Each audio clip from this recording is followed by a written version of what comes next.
নারী দিবসে প্রধান উপদেষ্টা যাকে পুরস্কার দিলেন তিনি কিন্তু নারী নয়।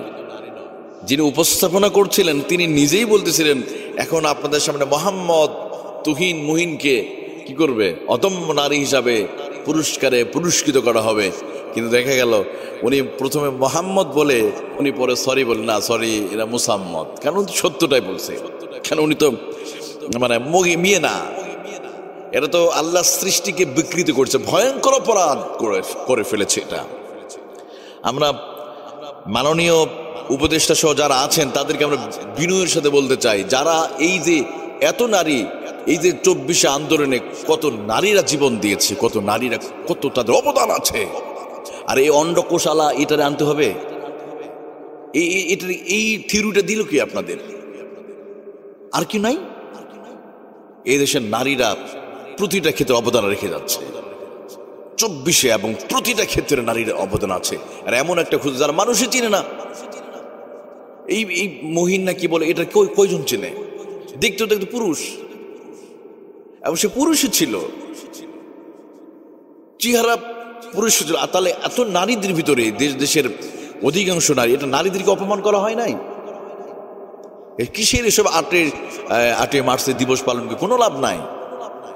আমরা বলি যারা এখানে তাদের নাম দিয়েছে বা যেভাবে হোক উপস্থাপনা যারা করেছেন, তাদেরকে এনেছেন, এদেশের মুসলমানদের কাছে জবাব দিতে হবে একদিন, মনে রাখবেন।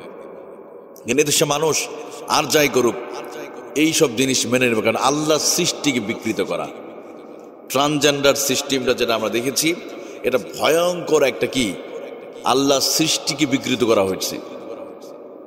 একসময় পুরুষ ছিল, হঠাৎ নারী, আবার নারী ছিল পুরুষ হয়ে গেছে। যেটা এলং মার্কস এবার আমেরিকার নির্বাচনে তিনি এইটা নিয়ে তিনি কথা বলেছিলেন সবচেয়ে বেশি, তার মেয়ে নাকি এর ছেলে হয়ে যাচ্ছে, এই টাইপের। গোটা পৃথিবী উদ্বিগ্ন, কিন্তু অসুস্থ মানুষগুলো গোটা পৃথিবীতে একটা ভয়ঙ্কর প্রতিযোগিতায় লিপ্ত হয়ে আছে।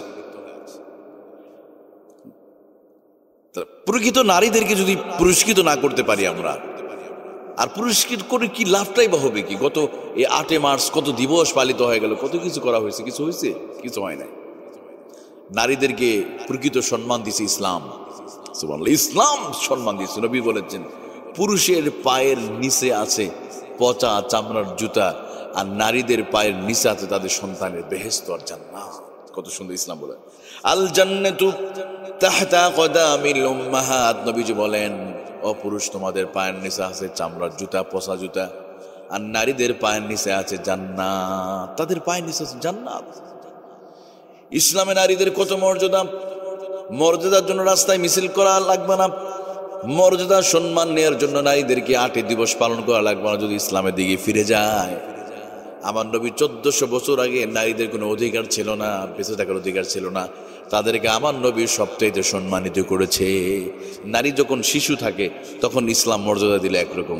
ইসলাম বলে তোমার ছোট বাচ্চা মেয়ে নারী যখন শিশু হয়ে জন্মায় তখন ইসলাম বলে মান আলা সালাসা বানাত আও সালাসা বিনতাইনি, যদি কারো 3টা মেয়ে থাকে অথবা 3টা বোন থাকে, এটাকে বড় করলো, সে যেন 3টা জান্নাতের মালিক হয়। ইসলাম কত সুন্দর করে বলেছে, কারণ 2টা মেয়ে 2টা জান্নাত, 3টা জান্নাত। এবার ওই মেয়েটা একটু বড় হলো, বড় হয়ে বিবাহ হয়ে স্বামীর ঘরে চলে গেছে, ইসলাম বলে সে অন্যের ঘরে স্ত্রী হয়। ইসলাম বলে স্ত্রী যতক্ষণ না ভালো না বলবে স্বামীর জন্য সার্টিফিকেট স্ত্রী দিয়ে দিবে। ইসলাম এখানে মর্যাদা দিল, নারীদের মহরণা দিয়া এখানে আল্লাহ তাআলা আবার সম্মান বাড়িয়ে দিল। একটা মেয়েকে বিয়ে করবেন, টাকা দিতে হবে আপনাকে, তাদের বিয়ে করা যাবে না। আমাদের দেশে তো আমরা ধোঁকাবাজি করি, আমরা শুধু লেখি বাট আদায় করি না অনেক সময়। কিন্তু সৌদি আরবে যান, একটা পুরুষ বিবাহ করতে গেলে একজন নারীকে অগ্রিম টাকা দিতে হবে আপনাকে। এবার নারী যখন বয়স হয়ে যায়, স্ত্রী হয়ে গেলেন, তখন সম্মান একরকম। এবার ওই নারীটা যখন একটু বৃদ্ধ হয়ে গেছে, মা হয়ে গেল, তখন ইসলাম আরেকটা মর্যাদা দিল। কি মর্যাদা? আল্লাহ বলছেন কুরআনের সূরা বনী ইসরাঈল, আল্লাহ তাআলা বলেন ওয়াকাদা রাব্বুকা আল্লা তা'বুদু ইল্লা ইয়্যাহু ওয়া বিল ওয়ালিদাইনি ইহসানা।